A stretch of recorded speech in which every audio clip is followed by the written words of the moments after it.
In today's video, I'm going to teach you how to convert a task to a subtask in Wrike.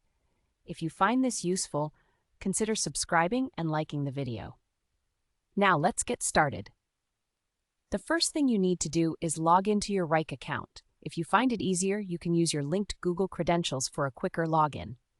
Simply open Wrike on your browser and enter your details. Once you're in, you'll see your workspace where all your tasks are organized.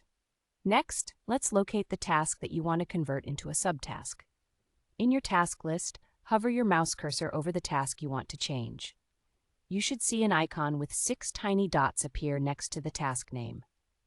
This icon is known as the drag handle, and it's crucial for the next step, so keep an eye on it. Now here comes the fun part. Let's drag and drop. Click and hold down on the 6-dot handle. This is where you start the process of nesting your task. Once you're holding down the mouse button, gently drag the task downwards. But here's the key. Make sure you drag it slightly to the right, positioning it underneath the specific task that you want it to be the subtask of, which we'll call the parent task. Once you have it positioned just right, you can release your mouse button.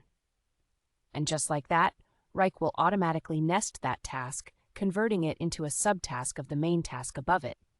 It's a really seamless process and can help keep your projects organized. And that's all there is to it. Simple, right? Wrike makes it easy to manage your tasks and subtasks so you can maintain clarity in your projects.